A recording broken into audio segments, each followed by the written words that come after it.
ကိုနဲ့ဝေးသွားပြီဆိုပေမဲ့ပေါ့နော်ဒါပေမဲ့ကိုယ့်ရင်ထဲမှာအခုချိန်ထိပေါ့နော်ရှိနေသေးတဲ့တစ်စုံတစ်ယောက်နဲ့ပေါ့နော်အခုလာမဲ့အပတ်ထဲမှာပေါ့နော်စကားတွေပြောတဖို့ပြင်ထားပါဗျဟုတ်ပါတယ်အားလုံးပဲမင်္ဂလာပါကျွန်တော်နာမည်ဒါတော့မင်းအကဖြစ်ပါလေဗျကျွန်တော်တို့ပေါ့နော်အပတ်စဉ်တနင်္ဂနွေနေ့တိုင်းတင်ဆက်ပေးနေကြဖြစ်တဲ့ကျွန်တော်ရဲ့မူပိုင်းအစီအစဉ်ဖြစ်တဲ့မင်္ဂလာရွှေစကားအစီအစဉ်ကနေပြီးတော့စတင်လိုက်ပါလေဗျဒီတစ်ပတ်မှာတော့ကျွန်တော်တို့ပေါ့နော်ဒီလိုငွေကြီးအလောက်ကိုင်းနေကျမ်းမာရေးဘာညာတွေဆိုတာထက်ပေါ့နော်ဒီတစ်ပတ်မှာပေါ့နော်ကျွန်တော်ရဲ့ချစ်လာဆိုတော့ပရိသတ်ကြီးအနေနဲ့ပေါ့နော်ကိုနဲ့ဝေးသွားပြီးအခုချိန်မှာတော့စိတ်ပြင်းပြင်းစိတ်နေပြီဖြစ်တယ်ပေါ့နော်ကိုရဲ့ ace တွေပေါ့နော်ဒါမှမဟုတ်မိသားစုဝင်တော်ကအပေါင်းအသင်းမိတ်ဆွေတွေတော့ပေါ့နော်ဒီလိုမျိုးတွေလူတွေစီကနေပြီးတော့ဒီတစ်ပတ်အတွင်းမှာထူးခြားတဲ့ဆက်သွယ်မှုတွေလက်ခံရရှိဖို့ရှိနေပါတယ်ဆိုပြီးကျွန်တော်အနေနဲ့မင်္ဂလာရွှေစကားလာရောက်ပြောကြတာဖြစ်ပါတယ်ဗျအဲ့တော့မယုံလားမယုံရင်စောင့်ကြည့်ပါတော့အဲ့တော့ဒီတစ်ပတ်အတွင်းမှာပေါ့နော်ကျွန်တော်ပြောသလိုမျိုးပဲเนาะကျွန်တော်တို့အနေနဲ့ကိုနဲ့ပေါ့နော်ဒီလိုမျိုးတွေဝေးသွားတာကြာပြီဖြစ်တယ်ပေါ့နော်အဓိကတော့ကျွန်တော်အနေနဲ့ maybe ကိုနဲ့ဝေးသွားတဲ့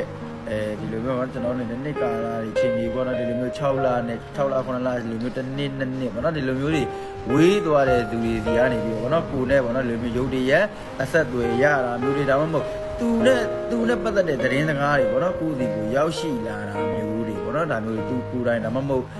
ဖုန်းခေါ်တာပဲဖြစ်ဖြစ် message ပို့တာပဲဖြစ်ဖြစ်ပေါ့နော်ဒီလိုမျိုးတွေဒီတစ်ပတ်အတွင်းမှာတွေ့ကြုံလာတတ်ပါတယ်ဗျဒါကတော့ကျွန်တော်အနေနဲ့ပေါ့နော် X ကိုမျှော်နေတဲ့သူတွေဆိုရင်တော့ဒါမင်္ဂလာစကားပဲပေါ့နော်အဲ့တော့ဆက်ပြီးတော့ကျတော့ဇွဲချိနဲ့စောင့်ကြအောင်ဗျအဲ့တော့နောက်တစ်ခုအနေနဲ့ဘာလို့သွားတွေ့လဲဆိုတော့ကျွန်တော်အနေနဲ့ဒီကာလတွေမှာဆိုပေါ့နော်ကိုယ့်အနေနဲ့ပေါ့နော်ငွေကြီးပိုင်းတွေမှာဆိုရင်ကိုရှိပိုင်းတွေမှာပေါ့နော်ကိုအနေနဲ့ငွေကုန်ကြီးကြတွေများထားတယ်ဆိုရင်အဲ့ဒီငွေလေးကိုစီကိုဒီတစ်ပတ်တွေမှာပြန်ပြီးတော့ဝင်လာဖို့ရှိတယ်အယောင်းဝယ်တွေကောင်းဖို့ရှိတယ်ငွေကန်နှင့်နေတဲ့အပတ်ဖြစ်ပါတယ်ဗျအဓိကတော့ကျွန်တော်အနေနဲ့ပေါ့နော်ကိုအနေနဲ့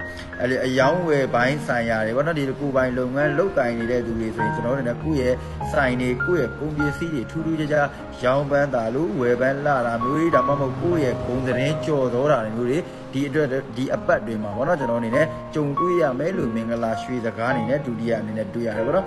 နောက်တစ်ခုကပေါ့နော်ကျွန်တော်အနေနဲ့ဒီကာလမှာဒီတစ်ပတ်အတွင်းမှာပေါ့နော်ဒီတစ်ပတ်အတွင်းမှာဆိုရင်ကျွန်တော်တို့အနေနဲ့တိက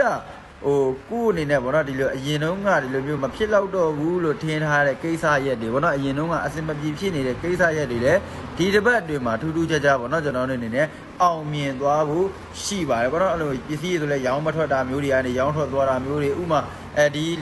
အလုပ်ကိစ္စကတော့မဖြစ်နိုင်တော့ပါဘူးကွာလို့ထင်ပေမဲ့အောင်မြင်သွားတာမျိုးတွေထူးထူးခြားခြားဒီအပတ်အတွင်းမှာကြုံတွေ့ရဖို့ရှိရတယ်ပေါ့နော်ဒီတစ်ပတ်ကတော့အမှန်တိုင်းပြောရင် positive energy ကြီးနေပဲပြည့်နဲ့နေတဲ့အပတ်ဖြစ်တယ်ပေါ့နော်ကျွန်တော်ရဲ့ခေါင်းစဉ်ဖြစ်ခဲ့မင်္ဂလာရွှေစကားဆိုတဲ့ခေါင်းစဉ်နဲ့တဲ့အလုံးကိုလိုက်ဖက်ညီတာဖြစ်တယ်တော့ပေါ့နော်ကျွန်တော်အနေနဲ့ဒီတစ်ပတ်မှာတော့ကျွန်တော်ရဲ့ချစ်လာသောပရိသတ်ကြီးကိုကျွန်တော်အနေနဲ့ပျော်ပျော်ရွှင်ရွှင်နဲ့အားရပါရမင်္ဂလာရွှေစကားရဲ့လာရောက်ပါတာဖြစ်ပါတယ်ကျေးဇူးတင်ပါတယ်ကျွန်တော်နာမည်